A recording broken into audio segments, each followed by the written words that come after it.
What's up, everybody, man? It's your host, Dub Q, and we are in the building with this thing, man. Welcome to the Black Cat Panther podcast. Make no mistake about it. If you haven't already, please come on in. Like, comment, subscribe to the channel. Show that love. You already see the topic is going to be a quarterback-driven conversation. So if you haven't already and you're a little nervous about the quarterbacks, you can move to the left. But if you like a little bit of antsiness in your pants, if you like a little bit of confusion in your life, come on in here. Your boy, Dub Q, is going to be the author of it today, man, because make no mistake about it, we must address the elephant that's in the room. The Carolina Panthers are now sitting on the clock number one, and make no mistake about it, it feels so great to say it. The Carolina Panthers are number one when it comes to this draft, when it comes to resetting the franchise, when it comes to getting a guy that can come in and make all the throws and potentially have a future quarterback, a franchise quarterback. We haven't been able to say those words since Cam Newton has left, and it's been nothing short of a travesty with the bevy of guys that we've had in the door. Look, I'm so happy to see free agency has started kicking off. You see Sam Darnold has signed on with the 49ers. You get to see so many bevy of other guys being moved around, but the number one thing that's more important than anything else is this year's upcoming draft. Make no mistake about it, we have a potential to get three guys. Now, I'm only saying this because of three guys, but we realistically know it's down to two. We all know that the Carolina Panthers are very much so interested in CJ Stroud. He seems to be the guy to move forward for the future, but there's also being whispers that they're not quite on the page with who they really want. From what I'm hearing, it's like Scott Fitterer and the owner want CJ, but my guy over here, I'm sorry, let me rephrase that. Scott Fitterer and the quarterback's coach, McCown, wants CJ Stroud, but Frank Reich has his eyes on old AR-15, and he's oozing about what he's seen from AR-15, especially after the combine, which we all know that AR-15 came out to put on one of the greatest performances we ever seen in this combine, which almost solidified him to almost look like one of the number one candidates to come out from this position. So it's a very hard position to be in if you're a quarterback or if you're a coach trying to figure out which guy, mono to mono, which one do you go with, because they both give you a lot to bring to the table. Now, make no mistake, I'm gonna talk about both of them. CJ Stroud in Ohio has given you some of the best numbers that you can see from a season. This guy has everything. He has the poise. He has the playmaking ability to get that ball out of his hand within 2 seconds. He always do it. He is one of the smartest quarterbacks that we've seen in Ohio State. And this guy, for some reason, screams to me as the best quarterback in his class. He even has been getting comparisons to Joe Burrow. That is prime, cream of the crop. Having comparisons to Joe Burrow, who's been in a Super Bowl and, basically competing for AFC championships since he's been here in the league in less than 3 to 4 years. That is a huge piece to be compared to. But make no mistake about it, Anthony Richardson is just as accomplished as this guy. Now, granted, he did not have the year that CJ Stroud had at Florida that he had at Ohio State. But you got to understand, this guy, with everything working against him, he had one of the worst coaching staffs in all of football last year. He had possibly he got thrown into the mix, and he had to figure out everything on himself. And you can see as he went on throughout the year, he figured this thing out on how to really go out there, not try to play Superman, but to try to play within the means of the offense and allow everything to come to him. That took a lot of awareness to know that, hey, I shouldn't be out here playing Super Bowl, shouldn't be playing superhero ball. I should be out here trying to get my receivers open, trying to get my running backs going. But that's the problem. He didn't have any really good talent around him. There's not one player out of this Florida organization that's going to be taken in the first 3 rounds offensively other than him. I mean, that speaks volumes on how bad the weapons were around him. And still yet, this guy found time to achieve 19 touchdowns, 10 interceptions.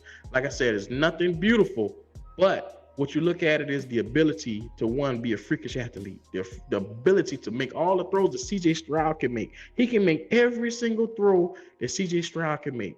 Now, you say sometimes, okay, you want it more deadly accurate. This guy can put the ball on the numbers, in between the numbers. Like we saw him out there You want to see him with pads on and somebody running at him. How accurate can he be? Look, I believe that this guy is as accurate as CJ Stroud.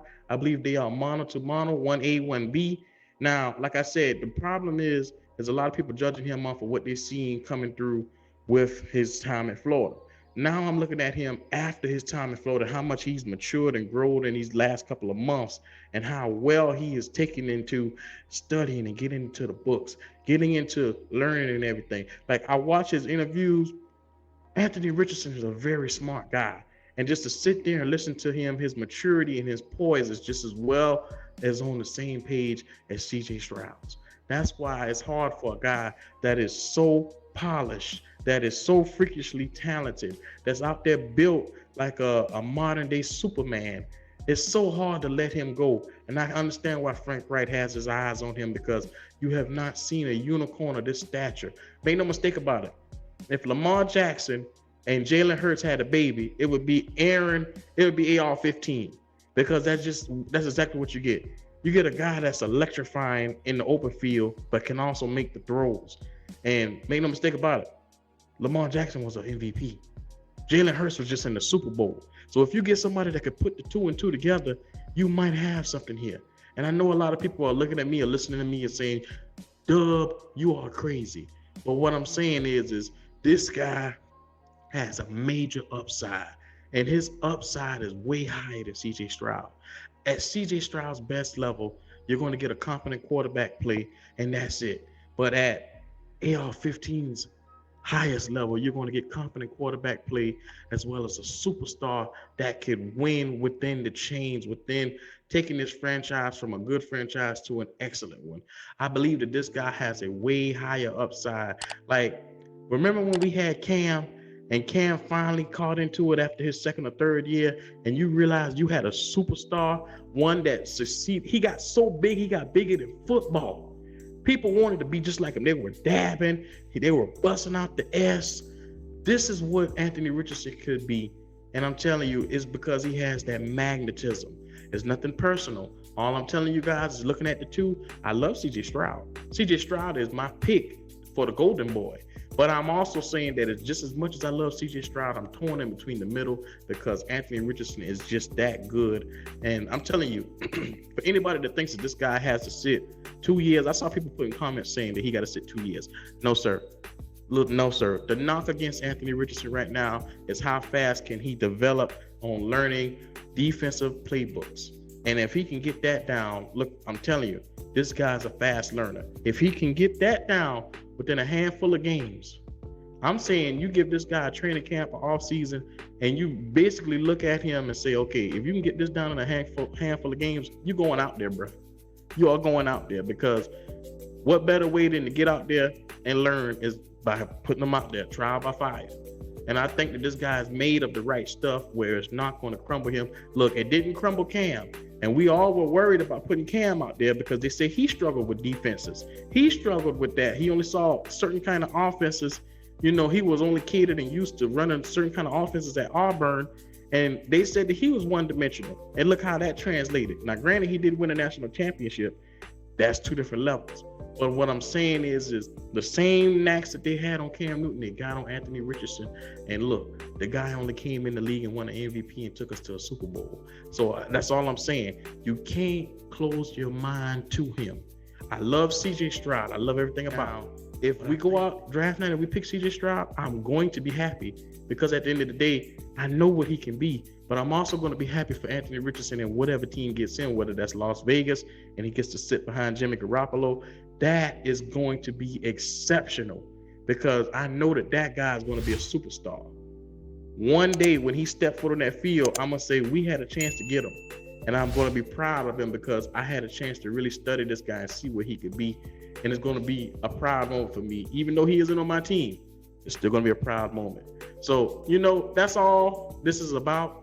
Being able to recognize people before having a chance to have seen them on the field. And I really think that those two guys are going to be real special. I like Bryce Young. He's the best thrower, in-game specialist out of the three of these guys. I haven't forgotten about him, just in case you guys are wondering. But I believe his size, he plays a little bit bigger than Kyler Murray, but his size still worries me, because What if it? I mean, we saw him take a couple of hits from Alabama, and he really, got hurt. And so I don't want to see this guy come out here, and we pick this guy to be the face of our franchise, and in 3 or 4 years, he's not on the field for us. Like, it'll be good the first year or two, but it's just like we won't be able to get over the hump. We need a guy that's consistent and consistently can do this thing for years to come. I love what I can see from him. I just hope that his body can sustain a full NFL season. So, this has been your boy Dub Q. To me, this has been some real talk right here. No hooping and hollering, I know, but it's still much needed. Look, your Black Cat OG is in the building, man. You see it. You already know what time it is, man. Welcome to Black Cat Panther Podcast.